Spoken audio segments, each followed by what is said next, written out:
72,000 people at the Southern 500. Why? Some say it's the color and the speed, the heat and the excitement, the thrill of watching gleaming cars running too fast and too close. It's that and more.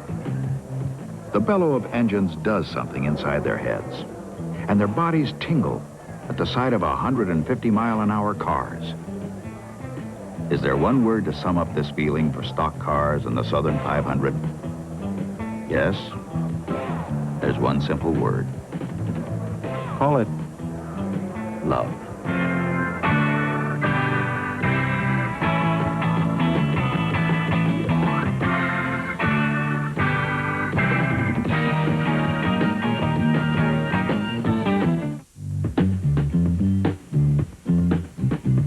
The love affair begins a week before the race, when practice starts. These fans will be here, living within earshot of the track for the whole week.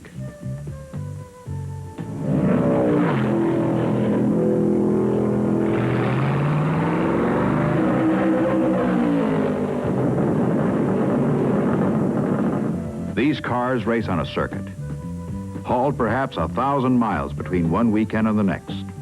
So there's always something to be done, something to adjust or change. It's a constant battle. The mechanics against the track and against each other. The drivers against the track records and their own fears.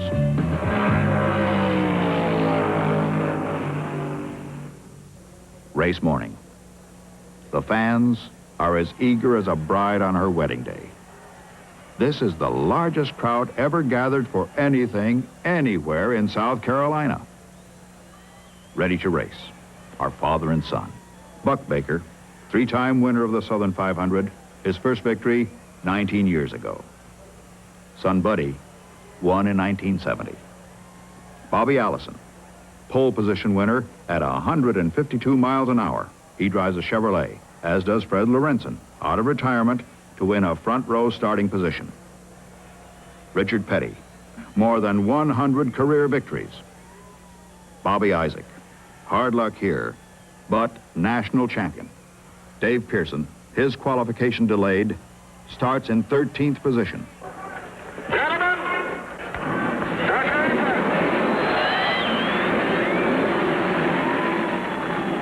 A mighty roar goes up from the fans, muffled by the mightier roar of 40 engines. More than 20,000 horses roar to life. Leading the parade, Allison and Lorenzen in Chevrolets.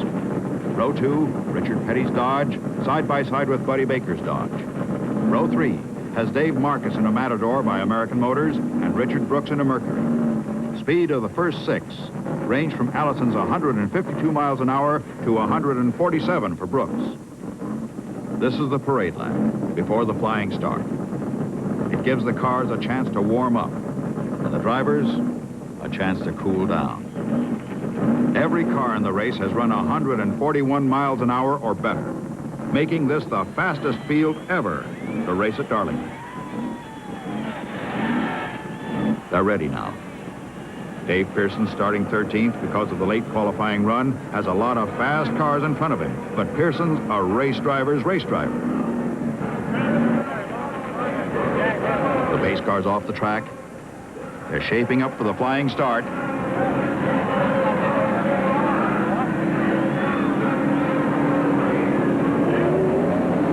The green flag snaps. They're racing. Bobby Allison's number 12 Chevrolet leads in the first turn of the first lap as Lorenzen holds second, challenged by Richard Petty in third spot. Up the backstretch, Allison stretches it out.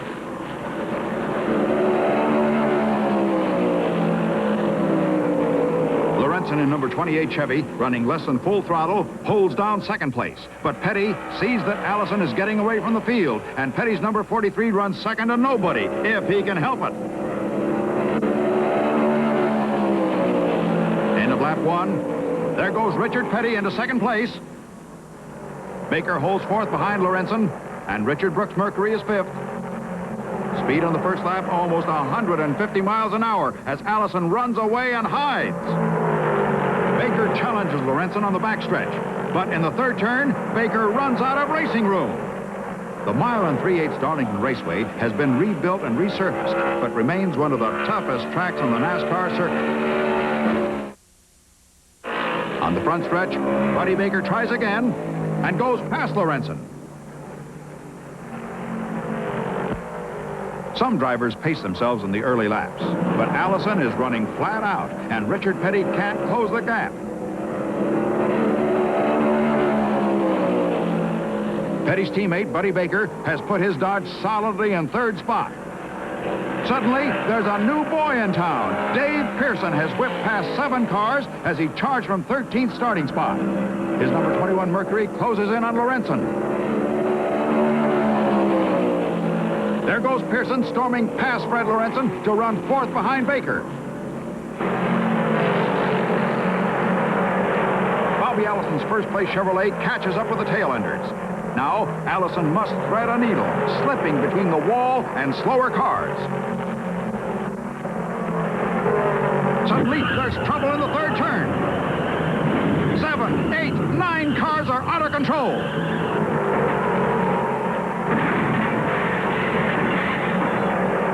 The damaged cars spin down onto the track apron, out of the way of the other cars. At 150 miles an hour, there's no way to stop in less than a quarter of a mile. Donnie Allison's car is out of the race. His brother Bobby is leading, but that's no comfort to Donnie Allison. Blame it on racing luck. Leroy Yarborough, a former winner of the Southern 500, is another crash victim. There's Joe Frassen's car, limping to the pits like a burned-out rocket settling back to the launching pad. Frassen's a hard-charging independent driver who loves to race. It'll be tough for him to watch the next 400 miles. Frassen's crew does a little chassis and body work. More to let off steam than anything else. One look at Leroy Yarborough's face, and you know his car can't be repaired. Bobby Isaac is out. Darlington's always been tough for him. Those cars not caught in the accident pit for tires and fuel. There's a wild scramble to get back on the track ahead of the competition. Some cars are a lap behind the leaders. Dave Pearson's Mercury leads Petty, Allison, and Buddy Baker out of the pits. Pearson will be in first place when the green flag waves. The crash was triggered by Tom Gale, who just nicked Donnie Allison's rear bumper. Because they're running so close to the edge of control, the slightest contact can start a chain reaction. When the track is cleared, Dave Pearson has the lead, thanks to a pit stop just a few seconds faster than his rival, Bobby Allison. For the first time in this race, Bobby Allison must go one-on-one with the challenger who worked his way past a dozen fast cars in 100 miles of racing.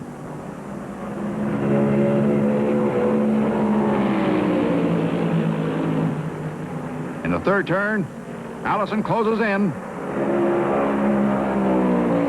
Bobby Allison's Chevy passes deep in the third turn and makes it look easy.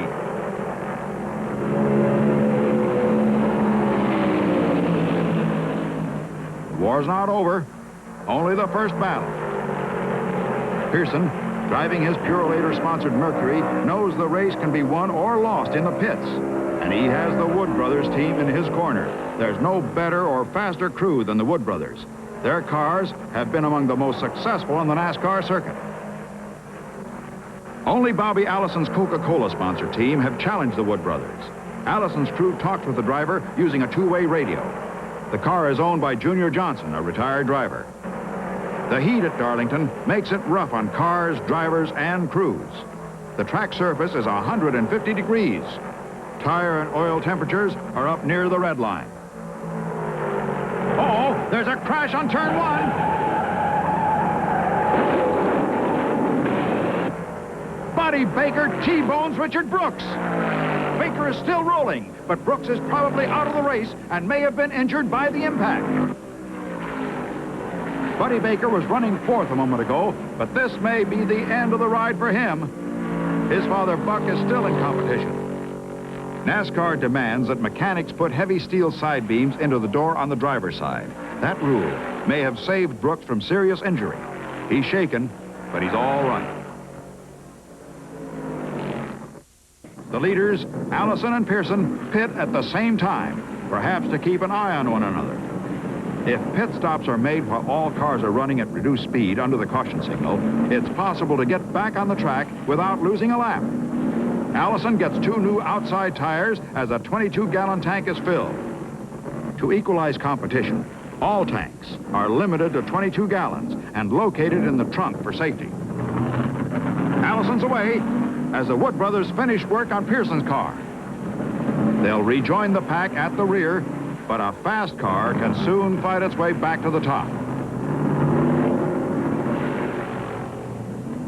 Buddy Baker's crew worked feverishly to get their car back in the race, but there's not enough time to repair steering damage. The 90-degree heat was an indirect cause of the wreck. Dick Brooks says he reached for a tube that allowed him to drink from a water jug strapped inside his car.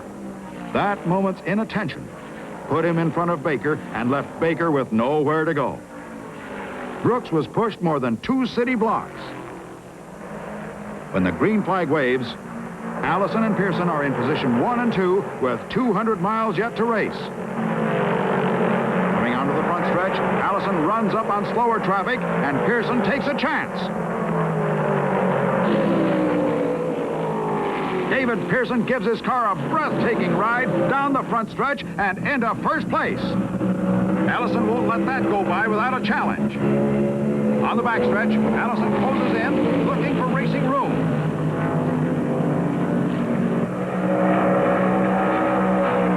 Allison's found the room and the power. Allison Chevrolet takes back first place.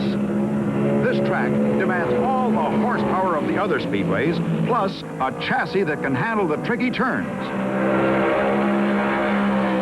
run well at Darlington, you've got to run right against the wall, but not too close. There's a crash in turn 1.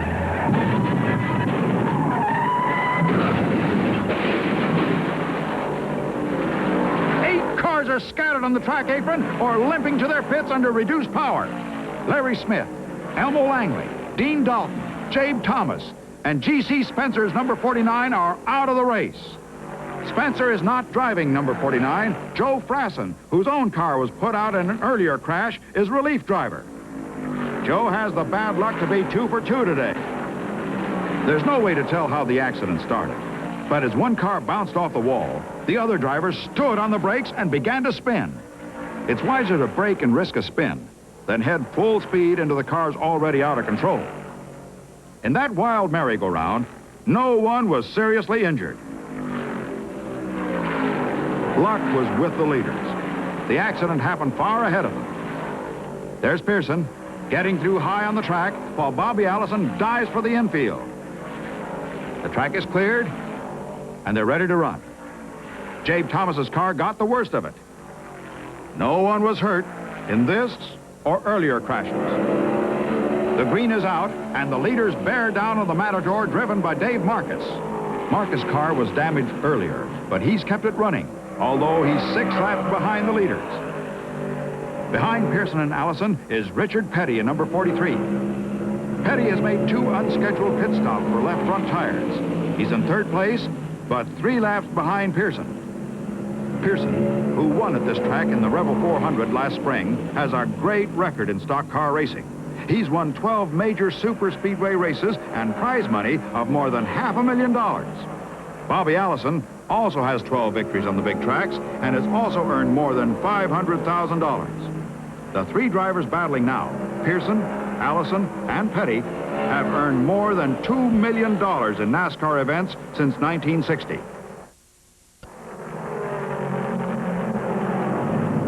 Allison is making his move.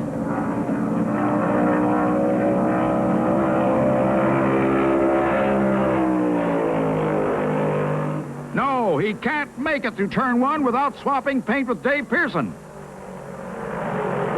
Pearson's handling better now than when he started the race. Allison has his work cut out for him. Pearson's crew may have adjusted the chassis during the pit stop, or Pearson may be willing to drive the car a little deeper into the turns. These drivers know to the inch how far they can hold power into a turn before they must back off. The turns at Darlington are slightly different. If a car is balanced for one turn, it may be slower on another. Tire wear and track conditions affect the car's handling, so these men must think every foot of the way. And there's zero margin for error. Every lap is a step onto thin ice. There goes Allison, trying to pass where he caught Pearson earlier in the day. 72,000 fans and 2 race drivers are holding their breath.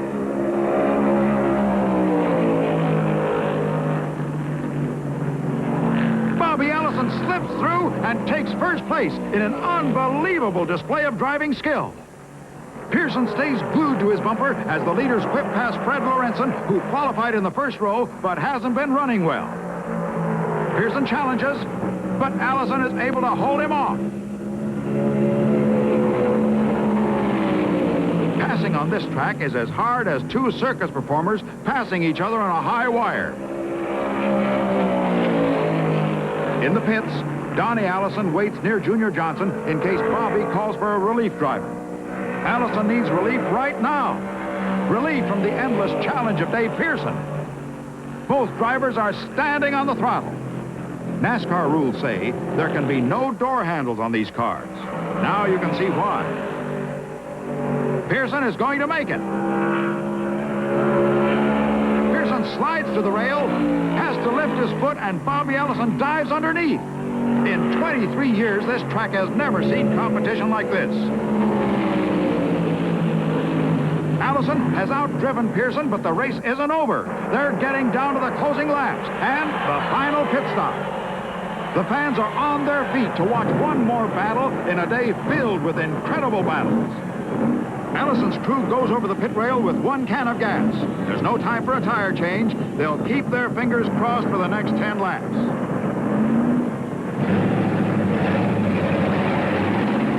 Nine seconds. Allison rolls. Now Pearson slows down. His pit crew have flashed him a signal to come in. He almost overshoots his pit as he slams on the brakes. On the backstretch, Allison has his foot to the floor. 7 seconds. Pearson moves out, and Allison not yet in sight. Pearson spins his wheels, getting away. He's giving the car as much power as it can handle. The low gears are gone, but Pearson's in first place. Here comes Allison, less than a straightaway behind Pearson. Allison has momentum going for him. Pearson's still trying desperately to get his car back to top speed. The fans are on their feet. They sense a battle right down to the checkered flag. Mercury against Chevy. Pearson is up to speed and running flat out.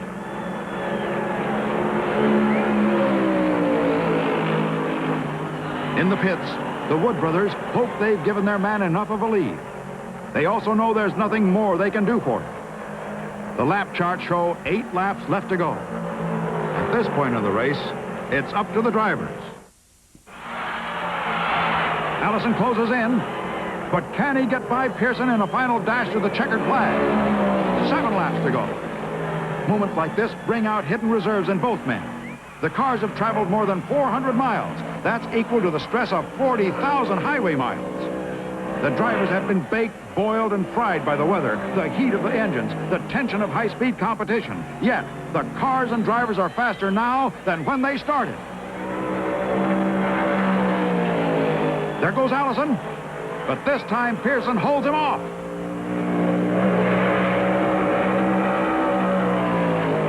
6 laps to go. Allison closed in easily, but it's going to take all his racing skill to get by the leader. Pearson wants to win. He won here in the spring race, the Rebel 400. Bobby Allison has an equally strong desire to win. He's the defending champion of the Southern 500, and only one man has won 2 Southern 500s back-to-back.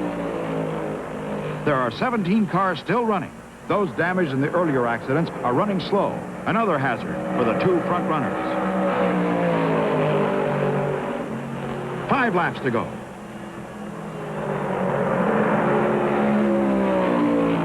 The traffic thins out for a moment as Allison looks for the right place and the right moment to try a pass.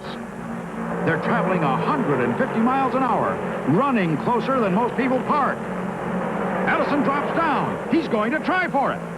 Allison takes the lead, and there are 4 laps to go.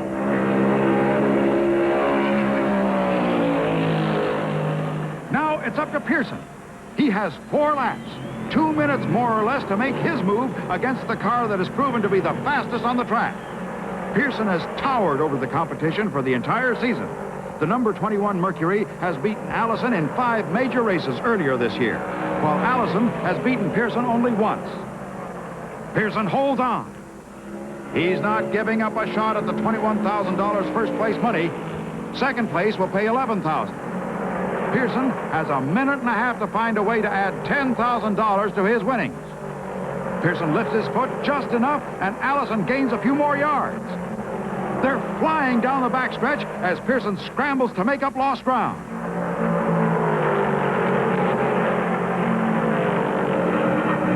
Pearson gets a break as Allison runs up on slow cars running in the high-fast groove. 2 laps to go. Dave Marcus, a number 16 Matador, moves over, giving Allison room to pass, and Allison flattens the throttle once more.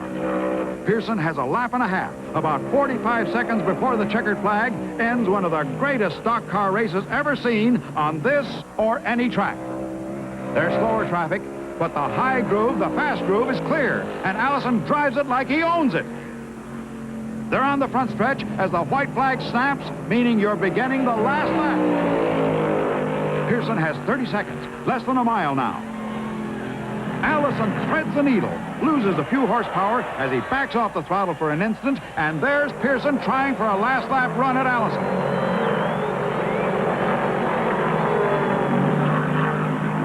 Halfway through the last turn of the last lap, Pearson knows he can't make it. Allison is looking at the checkered flag, and he's going to win the Southern 500 with Dave Pearson 1/4 of a second behind him. Allison's crew and the Chevy fans are dancing with joy.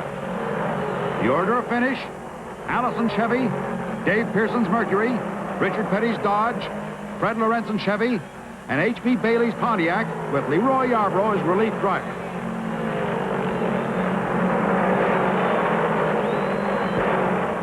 Allison's crew races to the winner's circle, where the fans have already gathered for a glimpse of the winner. This is Bobby Allison's 7th victory so far this year, and his season's earnings have just climbed past the $200,000 mark. In his 23 starts this year, Allison finished in the top 5 18 times, the best record of any NASCAR driver. Allison's mechanic and car owner, Junior Johnson, is one of the happiest men at the track. Junior won a lot of races before hanging up his helmet, but his best finish at Darlington was 2nd place. Allison said, "I've never had a tougher race." And although he tried, he didn't have the strength to lift the trophy for the photographers. The fans take a last close look at Bobby Allison and start packing up. Before sunset, the campers, trailers, motorhomes, barbecues, ice chests, and sunburns will be heading home. If you still don't know what brought 72,000 people to Darlington, you're just not a race fan in love with the Southern 500.